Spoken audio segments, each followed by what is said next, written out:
What's up, guys? This is your boy Marlon. We're back at it again here with another video. So if this is your first time watching, don't hesitate to hit that subscribe button, turn on that post notification bell so you never miss out on the daily updates that we have in the land of PlayStation and Xbox as well as PC. If that is something that intrigues you, then this is the place for you. Welcome back to the channel, guys. Give the video a massive like, hit that like button, subscribe to the channel. Let's see if we can get over 200 likes on today's bonus video. Okay, man, so right off the rip, you know, recently we had Jason Schreier basically come out that Sony was reporting to them that they canceled 2 live service games. One was from Blue Point Games, which was a live service God of War game, and then the other one was from Sony Ben. We already knew that they were working on. Both of them got canceled apparently, and I was like, man, this is ridiculous. A lot of money, time, resources goes down the freaking drain. We already know that Sony's biggest strength is their single player games at this point. Everything else is just kind of like a hit or miss for them. And Helldivers 2 is an exception to the rule of a very successful live service game. And obviously Concord didn't bring anything new to the table, hence why it flopped. And apparently, according to Jeff Grubb, he's saying that's the main reason why, you know, those live service games got canceled, because of Concord, because of the failure of Concord. I mean, Sony is just like, oh, they're paranoid at this point, basically. And so I hope this teaches them a lesson to step away from live service games and really kind of focus on their strength, which is their single player games. People are tired of waiting for so many years now. We know that these games take forever to make. AI is at an all-time high right now. A lot of these companies are trying to use AI to help, you know, alleviate a lot of the time, you know, development time and things of that nature. So this is kind of crazy, man. And so with that being said, we're going to talk about what Jeff Grubb have to say on why those live service games got canceled because of Concord. We're talk about the development of the PlayStation 6. Things are looking really good there according to the rumors, and then also huge update in regards to the PS5 Pro and PSSR. So let's go ahead and let's talk about what's going on here with Concord. All right, so here it is right here on PlayStationLifestyle.net. Jeff Grubb is reporting Concord reportedly to blame for recently canceled PlayStation Live Service games. This is crazy, man. This is crazy. Hope that this teaches them a lesson, guys. It was recently reported that live service projects from Sony Interactive Entertainment's Ben Studio and Blue Point Games were canceled in a recent episode of podcast Game Mess Decides. Industry insider Jeff Grubb claims Concord is to be blamed. Notably, Gaming Insider obviously claims Sony is reassessing every single project, I quote, after Concord flop.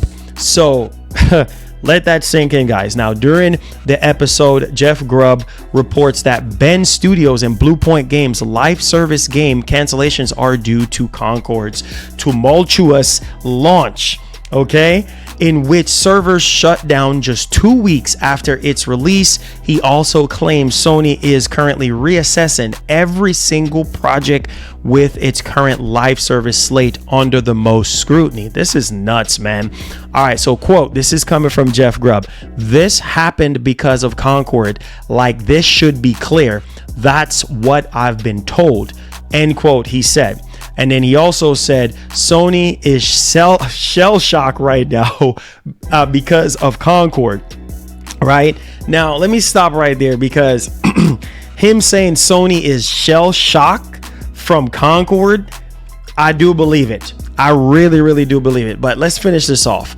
And now they're going around to every studio and they are reassessing every single project. And if it's a live service project, it has a lot of friction going against it, preventing it from getting a chance to actually come out, end quote. Then he quoted again and says, and it is almost certain that they won't be able to get a green light on a live service project. And they know that, Grubb continued. So guys, this is nuts, man.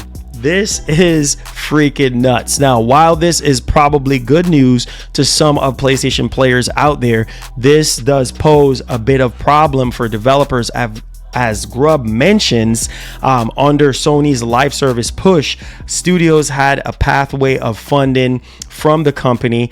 It may be a bit more difficult to get funding from Sony for something more traditional. That's crazy, bro. That is freaking nuts. Okay, so listen, man. Wow. I really hope that this teaches Sony a massive lesson, bro. Like, stay away. So now, according to Jeff Grubb, not only Sony is shell-shocked by this, but also the studios. It's going to be hard for them to get any project greenlighted by Sony when it comes to live service. So could this mean that Sony is finally stepping away from live service altogether?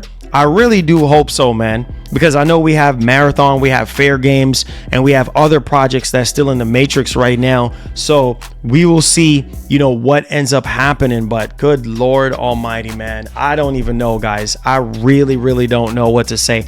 But yeah, Concord should be a stepping stone of what not to do, or a prime example of what not to do, because these live service games cost millions upon millions of dollars to develop.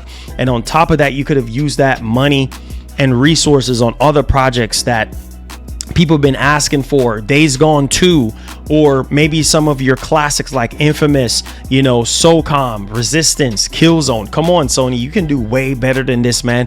I just don't know what they're smoking right now. I just don't know what Sony is on.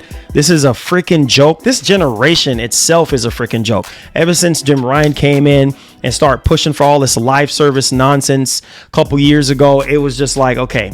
Even Jim Ryan said that some of these live service games were going to be a hit or miss. They were going to fail. And rightfully so. They start canceling games left and right. That Spider-Man game, that got freaking canceled. What else? That's Spider-Man.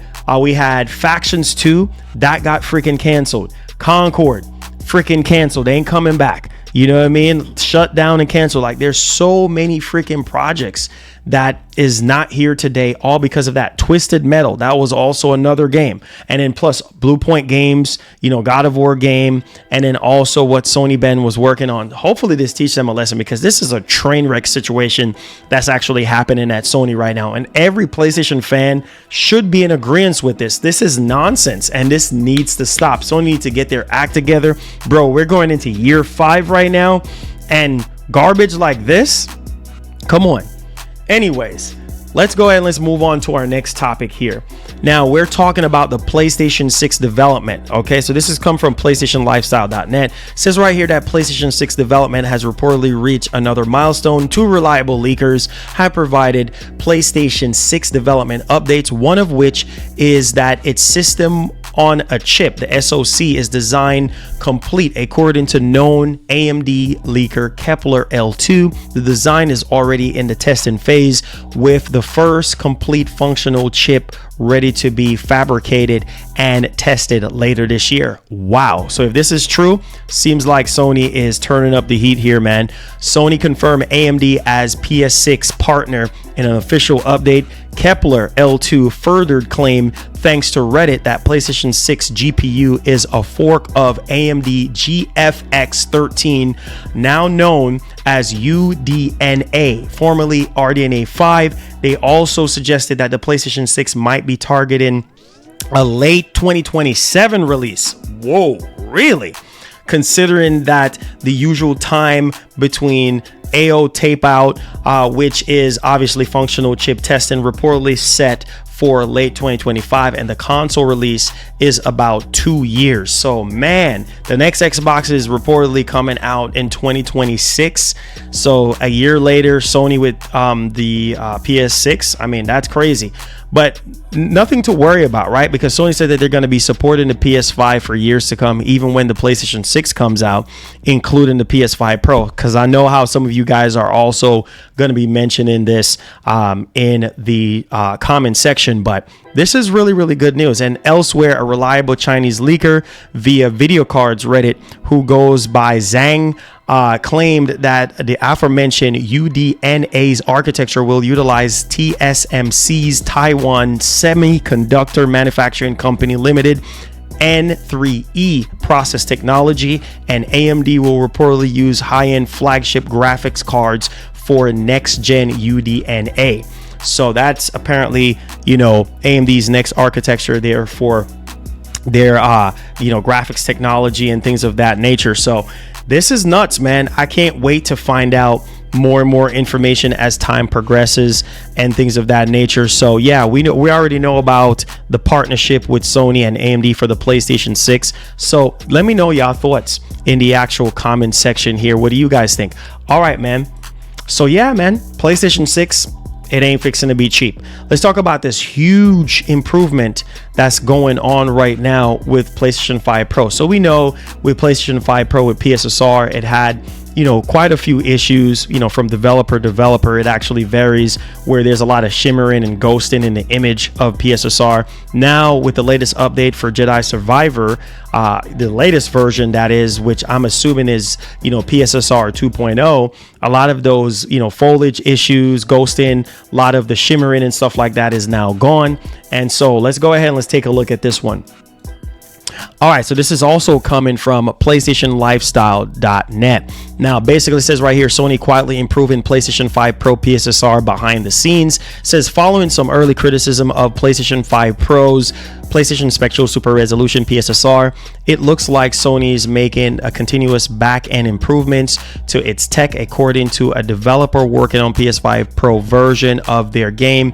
There are already a few versions of PSSR and things are quickly improving. Says right here that PlayStation 5 Pro PSSR originally caused graphics issues in some games, although that the PS5 Pro impressed at launch. Some games that were patched with Pro enhanced updates ended up experiencing graphics issues, obviously including not limited to the excessive shimmering. Sony didn't, you know, publicly acknowledge the issue, but players found that switching to 120 FPS solved some of the actual issues. And then fast forward into yesterday, when Star Wars Jedi Survivor received a PlayStation 5 Pro update to fix some of the visual issues, that the official patch notes mentioned that it was updated with the latest PSSR version following the developer Truck Driver The American Dream revealed on Reset Era, thanks to that Reddit post, that PSSR is improving at a relatively good pace. So this is good news if you do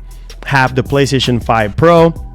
I mean, this is just the beginning, with games like GTA 6, Crimson Desert, and the likes are coming out in 2025. I'm telling you guys right now, the hype level is definitely real. So yeah, the future definitely looks bright for PSSR and the PlayStation 5 Pro. You know, with Sony, you know, behind the scenes making things happen, improving PSSR, I think the more demanding games, or even a lot of third-party and first-party games, can truly shine with that one. All right, guys, that wraps up today's video. If you do enjoy these bonus videos, please give it a massive thumbs up. Let's see if we could get over 200 likes. Hit that like button, subscribe to the channel if you're brand new, turn on that post notification bell, and peace. Love you guys. See you guys next week. Lots of stuff going down, including that Xbox Developer Direct. Peace. We out of here. Sony, get your act together.